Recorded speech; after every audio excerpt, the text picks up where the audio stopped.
Hello दोस्तों, मेरा नाम प्रिंस और आप सभी का आपके यूट्यूब चैनल मैथमेटिक्स पर स्वागत है। बच्चों, आज की वीडियो में हम सभी जानने वाले हैं कक्षा 9 का अध्याय 12 का प्रश्न नंबर 12.1 में प्रश्न नंबर 3। तो चलिए शुरू करते हैं। तो बच्चों यहाँ पर देखो क्वेश्चन नंबर 3 में जिसमें क्या कह रहा है कि किसी पार्क में एक फिसल पट्टी यानी कि स्लाइड बनी हुई है। इसकी पार्श्वीय दीवार यानी जो साइड वॉल्स हैं में से एक दीवार पर किसी रंग से पेंट किया गया है और उस पर पार्क को हरा भरा और साफ रखिए लिखा हुआ है। ठीक है, ऐसा लिखा हुआ है। चलिए ठीक है। यदि इस दीवार की विमाएं 15 मीटर, 11 मीटर और 6 मीटर है तो रंग से पेंट किए हुए भाग का क्षेत्रफल ज्ञात कीजिए।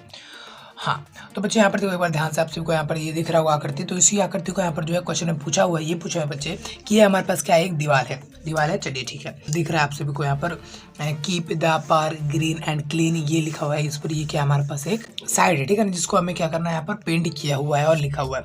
तो हमें यही बताना है, सिंपल सी बात है कि जो उसका एरिया है वो कितना होगा। नहीं समझ में आ रहा है, कोई बात नहीं।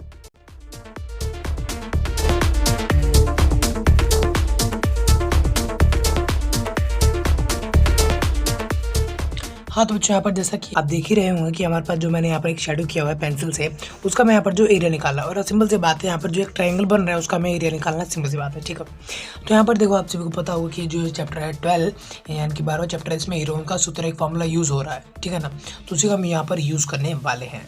तो चलिए फिर हम इसको हल करते हैं। तो बच्चों यहाँ पर जो है हीरोइन का सूत्र लगाना है इस ट्रायंगल को क्षेत्रफल जो इसको निकालने के लिए। तो यहाँ पर आप देख पा रहे होंगे यहाँ पर क्या है, ए बी सी यानी कि इसकी तीनों भुजाओं का उपयोग किया गया है। चलिए ठीक है, ये वाली भुजा इसकी कितनी बड़ी है, 11 मीटर है, ये वाली 6 मीटर और ये वाली 15 मीटर है। चलिए ठीक है, आपको ये वाले यहाँ पर जो एस दिख रहा है वो क्या होता है, एस होता है बच्चों इसका अर्ध परिमाप। वो कैसे निकलता है, वो आपका परिमाप का आधा, सिंपल सी बात है। तो अब वो देखो यहाँ पर ध्यान से कि किस तरह से हम इसको यहाँ पर पहले निकालने वाले हैं। तो यहाँ पर मैं लिख देता हूँ यहाँ पर अर्ध परिमाप, जिसको हम किससे डिनोमिनेट करते हैं यानी कि किससे दर्शाते हैं, एस से, राइट। तो ये कैसे निकलेगा भाई, ये हमको पता है ए प्लस बी प्लस सी यानी कि इसका परिमाप ए प्लस बी प्लस सी और परिमाप का आधा। ठीक है, तो ए हमको यानी कि कोई भी इसकी जो त्रिभुज इसकी साइड क्या है, 11 मीटर है। तो 11 मीटर जब हमें ये कितना भैया, ये हमारे पास 15 मीटर, जो हमें ये क्या है 6 मीटर। चलिए ठीक है, बटे में क्या आ जाएगा यहाँ पर 2 आ जाएगा। चलिए ठीक है, तो बच्चे अब जो यहाँ पर आप इसको क्या करोगे, जमा करोगे आपस में, आपसे पता होगा यहाँ पर आप जब इसको जमा करोगे तो क्या आ जाएगा, इसको जमा करोगे, यहाँ पर जमा करो फटाफट से, गलती से आएगा। चलिए ठीक है, बटे में यहाँ पर क्या है 2 है, 2 से इसको काटेंगे कितने पाएगा 16 पे।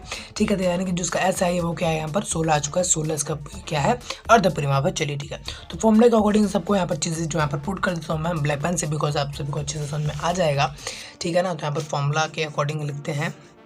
सबसे पहले तो हम रूट लगा लेंगे क्योंकि सबके आगे यहाँ पर क्या है, रूट है। चलिए ठीक है, अब यहाँ पर क्या है, ऐसे यानी कि 16, तो 16 में लिख दिया है। चलिए ठीक है, अच्छा उसके बाद क्या यहाँ पर s माइनस ए यानी कि 16 माइनस ए यानी कि एक कोई सी भुजा मान लेते हैं, ए हमने इसको माना था 11।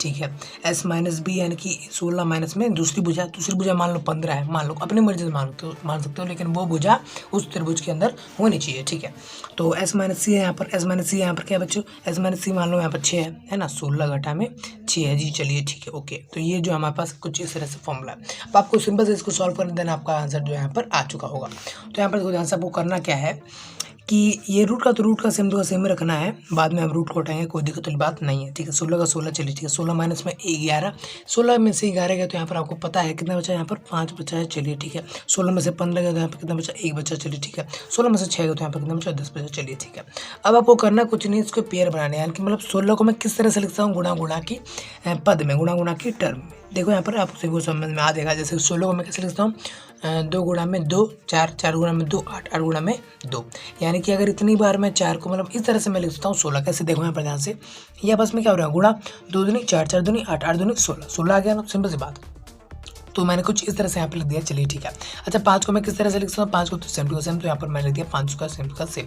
1 को 1 का तो कुछ है ही नहीं, चलिए छोड़ो इसको। तो यहाँ पर 10 को कैसे लिखता हूँ, 5 गुणा में 10 है ना, 5 गुणा में 2, तो 5 दूनी 10, इस तरह से मैं कुछ लिख सकता हूँ। चलिए ठीक है, अब देखो जिसका पेयर बन गया ना उसको यहाँ पर बाहर निकाल दो। किसका पेयर बन गया यानी कि जोड़ किसके बन गए है ना। तो यहाँ पर दो ध्यान से, 2 का जोड़ा बन गया जी, यहाँ से मिल गया, तो 2 बाहर निकल गया। एक और जोड़ा बन गया 2 का, तो इसको एक बार और 2 बाहर। ठीक है, अच्छा 5 का जोड़ा बन गया जी, यहाँ पर 5 का जोड़े बन गए, तो 5 एक बार। अब क्या रह गया, 2 रह गया। ठीक है ना, तो 2 सेम टू सेम रूट के अंदर आएगा, राइट। चलिए ठीक है, अच्छा जो बाहर है उनको आपस में गुणा कर देते हैं फटाफट से। तो यहाँ पर देखो ध्यान से कि 5 दूनी 10 और 10 दूनी 20, तो 20 आ जाएगा। और यहाँ पर कितना आएगा भैया, रूट का 2, और ये सब आपको पता है मीटर है, और क्योंकि ये क्या एक क्षेत्रफल है, एरिया है, तो ये क्या आएगा यहाँ पर स्क्वायर के साथ आएगा। तो बच्चे कुछ इस तरह से मैंने यहाँ पर जो सॉल्व कर दिया। तो बस दोस्तों फिलहाल वीडियो में इतना ही, मिलता है वीडियो में, तब तक ले जय हिंद।